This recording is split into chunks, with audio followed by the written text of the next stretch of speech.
Assalamualaikum warahmatullahi wabarakatuh. Waalaikumsalam warahmatullahi wabarakatuh. Selamat siang ibu-ibu. Apa kabar hari ini ibu? Alhamdulillah baik. Bersemangat untuk belajar hari pertama.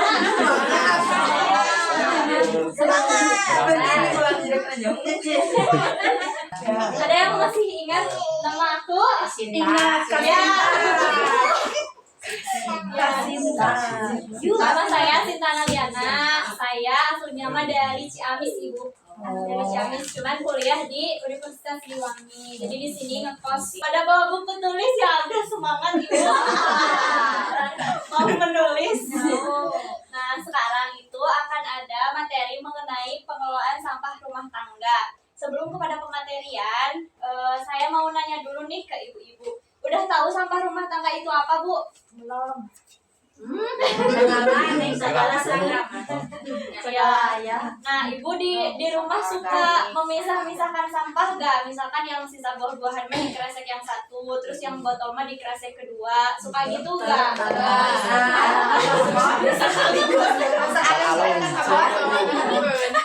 Jadi disatuin aja ibu. Nah, kalau di sini pengelolaan sampahnya suka di apa? Suka diangkut atau dibuang kemana ibu? Dibakar. Gak ada tempat pembuangan sementara ibu? Gak ada. Oh, gak ada. Ibu tahu sampah organik sama sampah anorganik itu apa? Kalau sampah organik sisa makanan, sampah organik sisa makanan, nasi, sayuran. Ya betul ya. Pintar ibu. Oke, kita lanjut ke pematerian mengenai pengelolaan sampah rumah tangga. Nah, ini ada yang tahu ini di mana ibu? Ciangir. Ya, Ciangir. Nah, saya sama teman-teman kuliah itu udah pernah mengunjungi tempat pembuangan sampah terakhir di Kota Tasikmalaya di Ciangir. Itu tuh luasnya sebenarnya 12 hektar ibu, tapi semuanya 11 hektarnya udah penuh sampah, udah kayak gitu keadaannya. Dan kebayang ya ibu-ibu, ini tuh bener-bener udah berbau banget, terus udah banyak yang apa sih yang busuk-busuk juga, itu disatuin di sana karena alat-alat yang untuk pemecah sampahnya itu katanya kurang dan rusak. Jadi sampah-sampah ini hanya dibiarkan menumpuk di TPA Ciangir aja tanpa adanya pengolahan. Nah, kalau misalkan ini dibiarkan menumpuk terus-menerus, ini sewaktu-waktu akan meledak ibu, karena ada zat-zat berbahaya yang di dalam sampahnya itu gitu. Nah, yang kedua ini kondisi sungainya di Cikalam Kota Tasikmalaya. Ada yang udah pernah kesini ibu? Nah, ini kondisinya begini ibu, banyak banget sampah yang menumpuk, dan pernah juga di salah satu daerah itu terjadi banjir. Kadang di jalan yang jalan Unsil juga ya, yang kota itu kadang terjadi banjir karena adanya penumpukan sampah kayak gitu ibu. Nah, ini sungai yang udah bersih. Ini menurut ibu di Tasikmalaya bukan? Ini udah bersih kondisinya, udah tertata juga di sungainya, udah ada pagar-pagar itunya. Kira-kira di mana ibu? Di Tasikmalaya bukan? Tasik. Ya, ini di Tasik ibu. Ini masih di Tasik, di daerah Cipanyir. Ada yang tahu? Kecamatannya Ciberem katanya ibu. Sekarang Ciberem nama. Iya, daerah sana. Nah, ini kondisinya udah bersih ibu, udah tertata karena mereka tuh punya yang namanya bank sampah. Jadi mereka tuh membuang sampahnya itu ke TPS. Jadi ada suatu bangunan, satu rumah untuk tempat pembuangan khusus warga tersebut. Nah, nanti itu bisa jadi uang ibu kalau misalkan ada bank sampah, karena sampah yang dikumpulkan itu ditabung di pengelola bank sampahnya. Nanti kita nabung uang juga di situ karena sampahnya yang kita kumpulkan itu dibayar. Jadi kita bisa sambil menabung aja gitu ya, sampai ada katanya kata pengelola sampah di sini tuh sampai ada yang kurban dari apa ya, tabungan hasil sampah ini. Gitu ibu. Terus selanjutnya, nah ini pengertian sampah rumah tangga Ibu. Ada yang mau membaca? Semua baca. Boleh semuanya membaca apa sampah rumah tangga Ibu? Atau ada yang mau ke depan boleh Ibu? Ada di lowet. Ya Ibu. Sampah rumah tangga adalah sisa atau limbah yang dihasilkan dari aktivitas sehari-hari di rumah. Ini mencakup berbagai jenis bahan yang tidak lagi digunakan atau dibutuhkan dan umumnya dibuang ke tempat sampah. Ya, pinter Ibu. Nah, sampah rumah tangga itu sisa atau limbah ya ibu-ibu. Biasanya ibu-ibu suka mengumpulkan sampah rumah tangga di mana? Kantong. Di tempat sampah. Di tempat sampah. Terus biasanya yang ini tuh di dapur ya ibu suka ada tuh. Terus ibu-ibu kan tadi belum memilah sampah ya. Nah, seharusnya itu dipilah ya ibu karena buat mengurangi jumlah sampahnya. Nah, ini jenis-jenis sampah yang tadi. Jenis sampah-sampahnya itu ada 3. Ada sampah organik, ada sampah anorganik, sama ada sampah berbahaya. Nah, sampah organik itu ini. Ada yang mau menyebutkannya, Ibu? Sampah organik? Ya, betul. Tadi yang udah jawab itu benar. Nah, sampah organik itu sisa makanan, sayur, buah, nasi, limbah dapur, kulit sayur, tulang. Itu adalah sampah organik yang dihasilkan biasanya suka dari rumah ya, sisa-sisa makanan.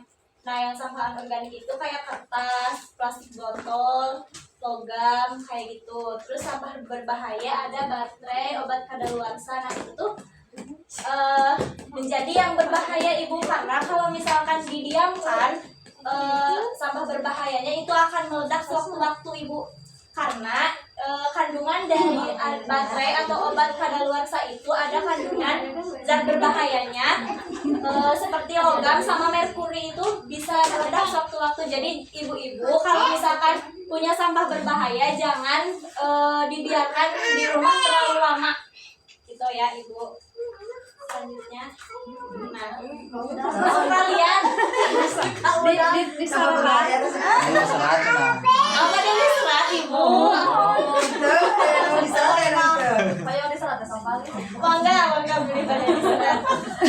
Kami kata nanti kira Rajin ya, bisa berat. Antar ho, kena ngalah ningal buku. Ini kayak ulangan ya ibu. Ibu sampah berbahaya guys seurnya ibu. Nah udah coba ibu.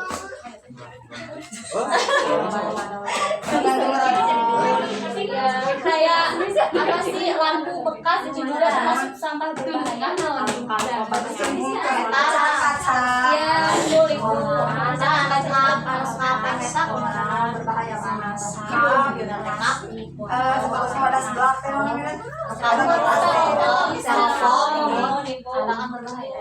Biasa didaur ulang.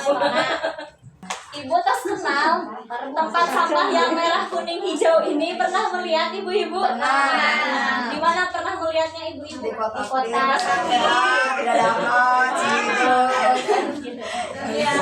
Ibu punya nggak di rumah yang kayak gitu?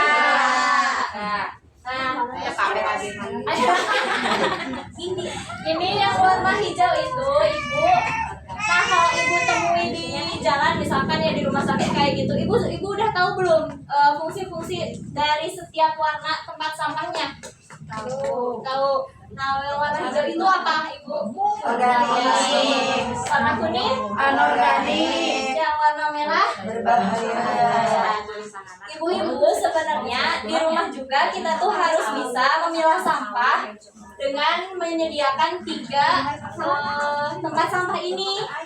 Misalkan ibu-ibu nggak ada tempat sampah yang kayak gini yang harus berwarna gitu. Nah, ibu-ibu bisa tadi katanya menggunakan ember. Itu bisa menggunakan ember, nggak usah pakai warna juga nggak apa-apa ibu. Cuman nanti ibu asalkan memilahkan sampah gitu ya, memilah sampah yang organik yang mana, yang anorganik yang mana, yang berbahaya yang mana gitu karena itu sebenarnya bisa diolah lagi sama kita karena pernah bilang juga ya dari pihak dinas juga, katanya sampah itu bisa jadi harta. Yang tadi ibu, yang tadi bank sampah itu bisa kurban karena menabung dari hasil sampah gitu. Nah ibu-ibu ini mau dibagi ini.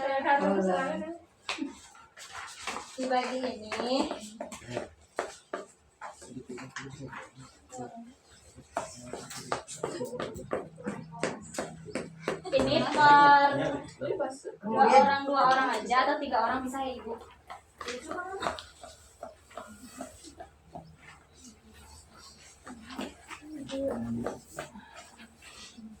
Ini setiap kelompoknya 2 kertas.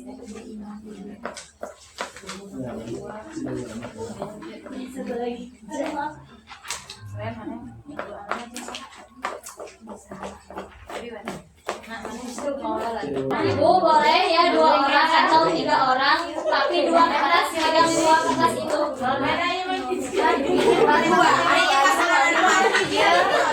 Sarang anu pe ibu.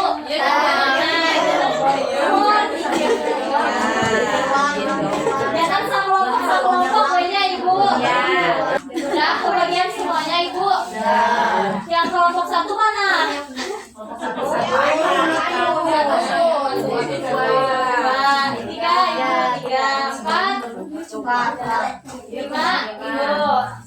Nah tadi kan udah dibagi ya ibu-ibu ya, ada yang kertas A sama yang kertas B. Itu alur pembuangan sampah itu ada yang salah dan ada yang benar. Menurut ibu-ibu sekarang dibaca dulu kertasnya, diteliti dulu mana yang alur pembuangan sampah yang benar, mana yang salah. Dikasih waktu 2 menit, 3 menit untuk membacanya. Udah diisi apa di rumah? Enggak diisi deh. Dibaca aja nanti dikasih tahu, harus ditunjukin mana alur pembuangan sampah yang benar sama yang salah. So, kalau udah ibu-ibu boleh bilang udah selesai. Terus tempat pembuangan sementara, terus diangkut ke tempat akhir. Anu ke daur ulang bisa. Ibu-ibu boleh tunjukin mana kertas yang emang alur pembuangan sampahnya benar. Coba coba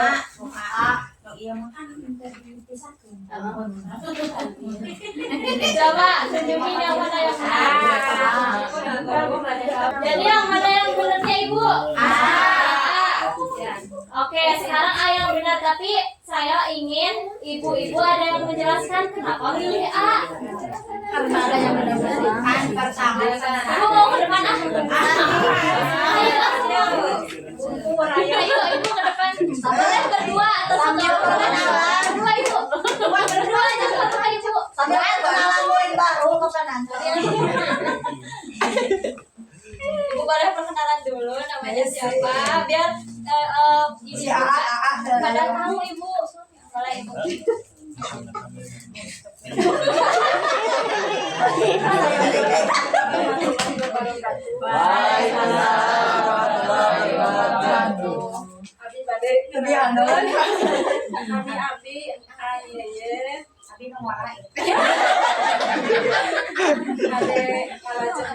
pendidikan di paket B. Boleh ibu. Ibu kenalan. Perkenalkan nama saya. Hai, tinggalin. Ulah seri. Nah, video Rafira. Kami mantan. Caca kata mantan. Caca.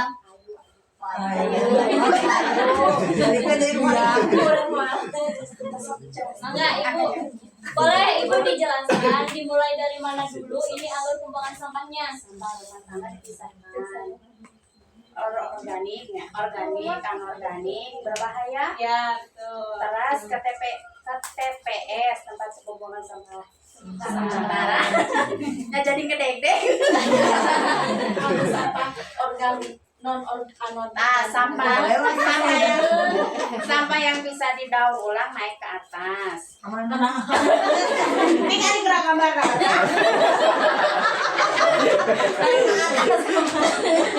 Ini kan gerak. Kita naik kalau yang bisa didaur ulang berarti nu anorganik. Anorganik. Pokoknya mah ke TPS terus kan dia dibawa kena mobil tak?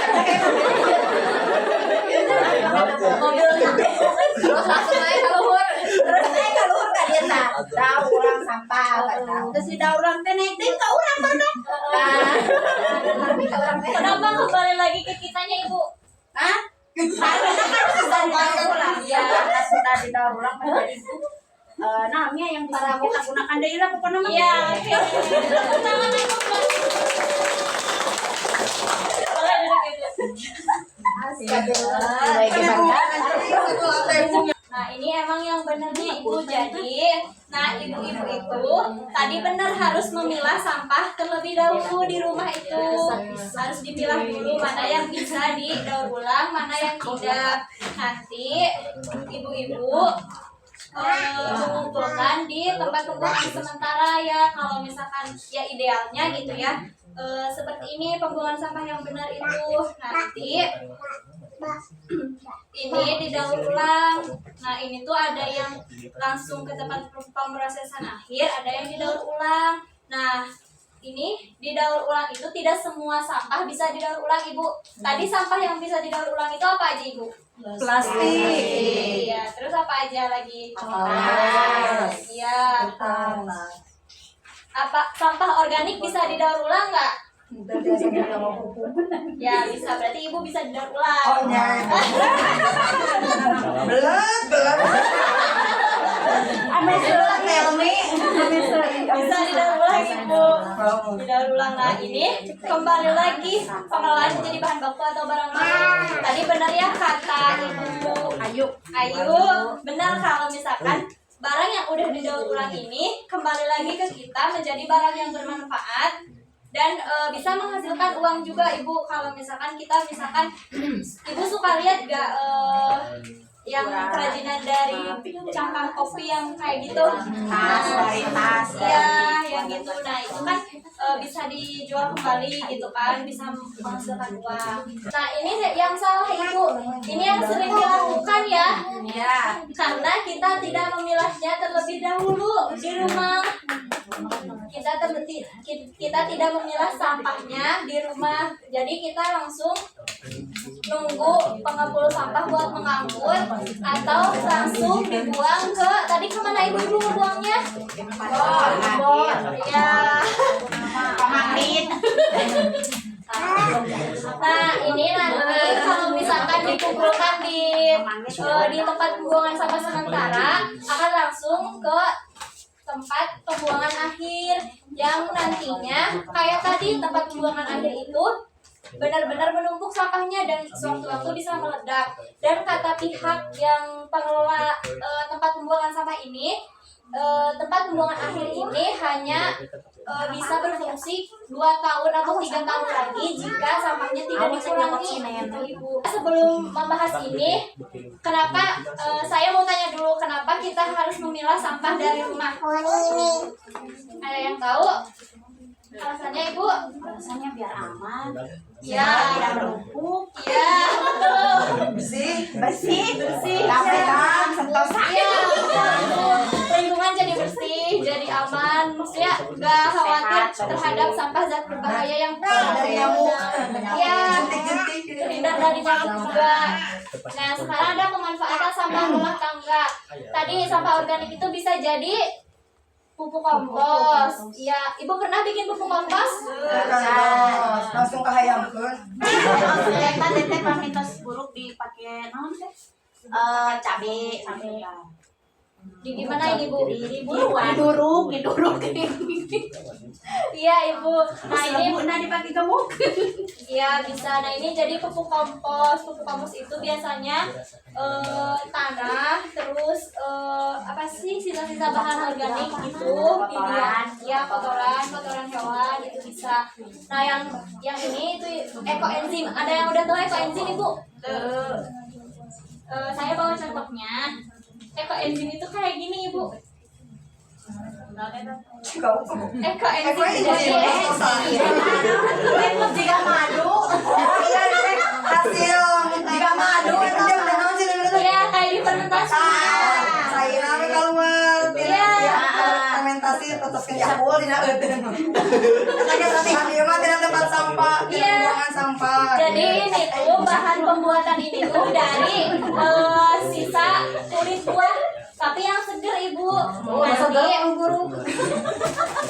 jangan yang busuk ya ibu, karena nanti itu si ininya tuh bisa dijadiin beberapa manfaat. Biasa. Nggak bisa ibu, kalau diminum nggak bisa, soalnya ini kan sampah. Itu teh racun banget. Ada tidak seger ya loh, bisa jadi jus. Dan lainnya Jadi dari sampah, nah ini tuh dicampurnya sama gula merah, sama ini ibu apa sih? Air, tapi airnya yang udah diendapkan terlebih dahulu, jadi biar bersih. Nah nanti dibiarkan selama 90 hari biar jadi gini tuh 3 bulan. kegunaannya Nah ini kegunaannya bisa untuk pupuk juga, bisa untuk tanaman, terus katanya bisa untuk rambut juga bisa. belum mau bau deh. Kan ibu, jadi kalau untuk rambut mah penggunaannya itu Parfum ini pemakainya jangan banyak-banyak ibu. Jangan diguyur ya ibu. Jadi ini tuh penggunaannya hanya setutup botol ini aja. Kenapa jadi bu?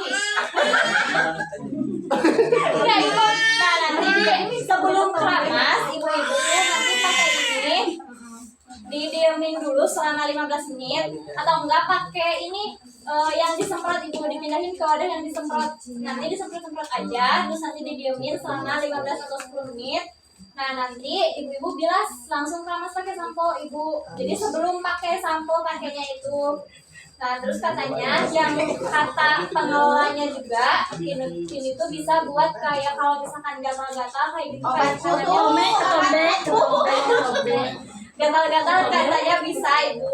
Mau mencium aromanya ibu-ibu? Ambil pingsan. Sapertos cuka apel tapi rada hasil gitunya ibu. Gaunya.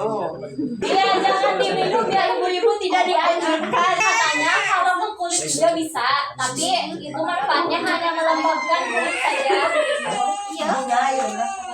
Udah ibu mencium aroma ekoenzim. Gimana aromanya? Asam sepet. Kita lanjut ya. Ya. Sampah anorganik. Anorganik. Kalau botol bisa jadi apa ibu? Kalau botol bisa jadi apa? Botol bekas. Ya bisa. cabe Ya terus kardus juga bisa jadi kayak tempat pensil. Kalau ibu rajin mengelolanya itu bisa jadi tempat pensil. Bisa jadi kilo. Jadi uang ya. Langsung simpel yang dibuang. Terus ada nih ini ekobrik. Ada yang tahu ekobrik? Jadi ekobrik itu kita punya botol di rumah. Nanti botol itu diisi sama sampah-sampah kayak plastik, sisa kopi yang kayak gitu, ada kopi, terus sisa apa ya? Kalau ibu-ibu nyuci sisa rinso gitu. Nah itu wadah rinso itu digunting-gunting kecil-kecil, nanti dimasukin ke dalam botolnya. Nah nanti kalau misalkan sudah ada beberapa botol, itu ibu bisa dijadiin buksi. Jadi nanti diikat semuanya.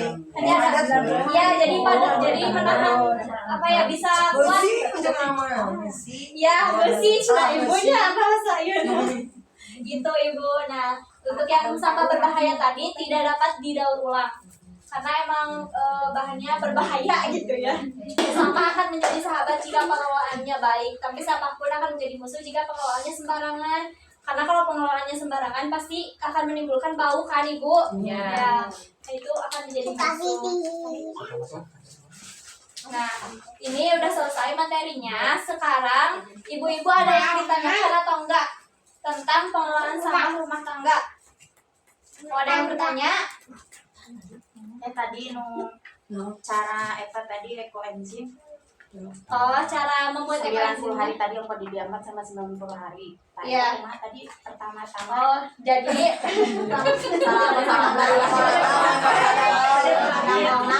ya boleh ibu praktek silakan. Ya, Jadi pertama-tama membuat ekoenzim itu yang tadi ini itu tuh kita punya nih kulit buah yang segar, dicuci dulu ibu, dicuci dulu ya kulit buah yang segar itu minimal 5 buah Harus kulitnya. yang segar. Iya, karena supaya manfaatnya tidak kesininya baunya bakal aneh ibu. Minimal 5 buah. Iya, minimal 5 jenis buah ibu. Nah, nanti dicuci dulu kulitnya aja ya ibu, kulit buahnya aja nanti dicuci dulu. Setelah dicuci nanti didiamkan dulu selama 45 menit di air. Kalau misalkan ibu-ibu udah punya nih, nanti misalkan beli atau apa ekoenzim di rumah, nanti ibu rendamnya pakai ekoenzim ini juga, ditetesin sedikit aja. Jangan setutup ininya tapi ya cairannya sedikit aja. Nanti diamin dulu 45 menit supaya kulit buahnya itu bersih gitu. Nah, nanti setelah 45 menit, setelah kulitnya bersih, nanti dibuang airnya. Nah, nanti dicampurkan sama gula merah, air, sama si kulit buah yang tadi udah bersih. Nanti diaduk-aduk biar gula merahnya itu larut. Nah, nanti setelah itu ditutup pakai plastik. Ibu buatnya harus di ember. Jangan pakai galon, jangan pakai toples bekas, jangan pakai apalagi pakai toples kaca itu jangan, karena ditakutkannya meledak.